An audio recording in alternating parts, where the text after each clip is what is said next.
Ça va? Laisse-moi, non, franchement, laisse-moi.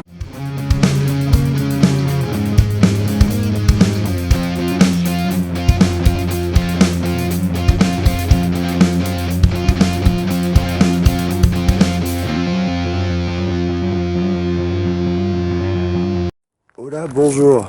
Il est presque 7 h du matin. Donc là, on s'est levé très tôt parce qu'on a expédition à 7 h du matin pour un truc. Pour un truc. Bon, on verra bien. Alors, première étape de la journée, c'est le village de Tokonao. Donc Tokonao, qui a la particularité d'avoir donc des maisons faites de pierres de lave volcanique. Il y a aussi donc l'église, une tour qui est faite avec cette pierre, donc qui garde très bien la chaleur. Tout ce qui est en bois est fait avec ces cactus qui grandissent d'1 centimètre par an et qui sont assez rigolos. Ils font des blagounettes. Je sais pas si vous pensez à la même chose que moi, mais moi ça me fait penser à un cactus. Il a 200 ans, voilà, parce qu'ils prennent 1 centimètre par année, il a 2 mètres. Le calcul est assez vite fait.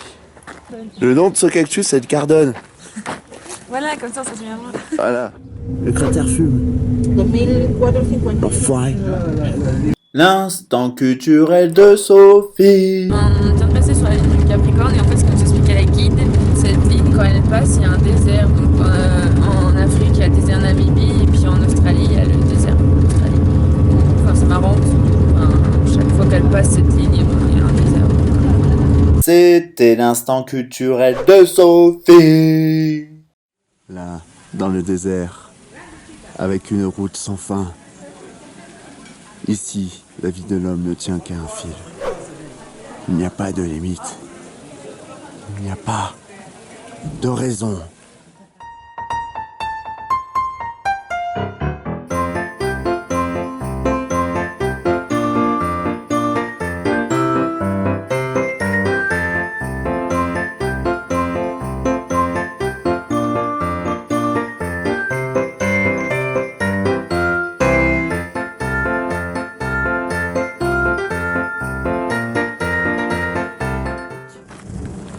Donc là, clairement,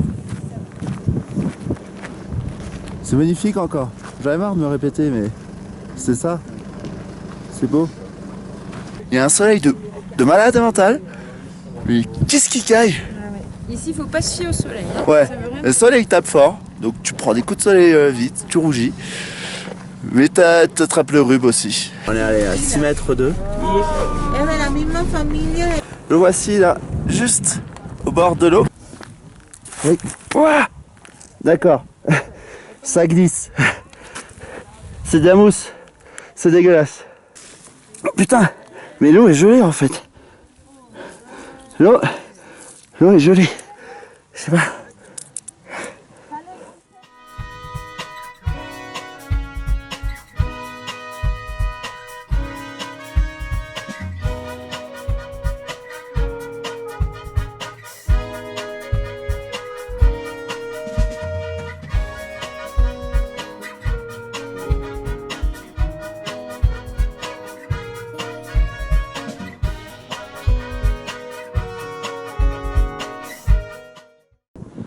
Seule dans la nature, Sophie s'en va. Sophie s'en va à la rencontre de son destin. Oui. Elle doit trouver sa force brute intérieure.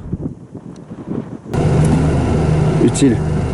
Donc il y avait une rivière là qui traversait là-bas.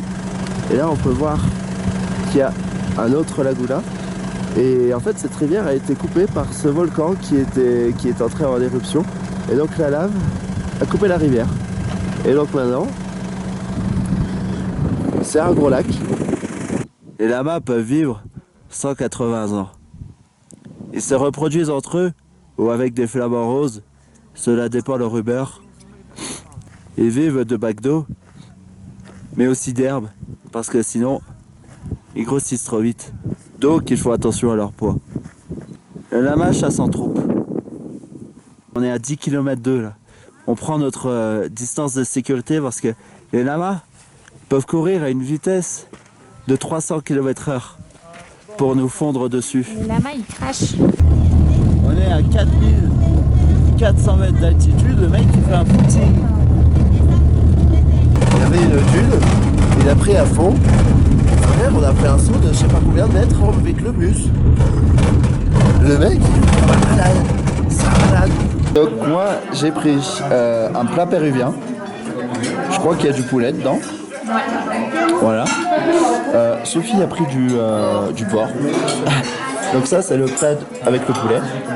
Et tout le monde a pris du poulet presque. Là, la dernière étape, là il fait très chaud. C'est le désert de sel.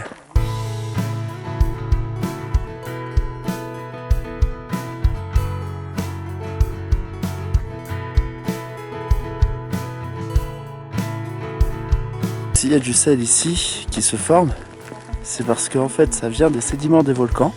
Plusieurs éléments qui viennent des volcans et donc ils arrivent ici avec l'eau donc, qui se mélange. L'eau fait le mélangeur et comme l'eau s'évapore très vite, il fait extrêmement chaud ici alors qu'on avait extrêmement froid tout à l'heure. C'est de la chimie en fait tout simplement, ça va créer du sel.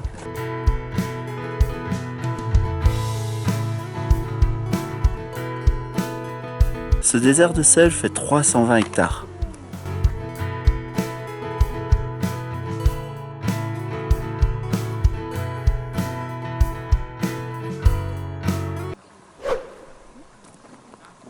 Ça peut aller loin comme ça.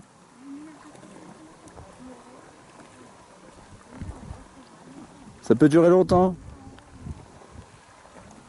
Reviens.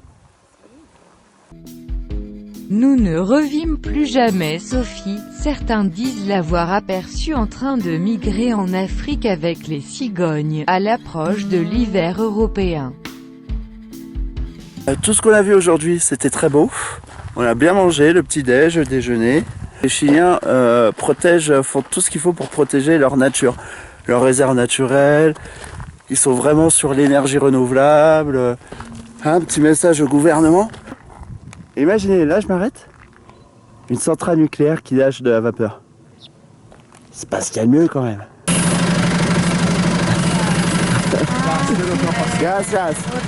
Allez, ciao les petites brebis.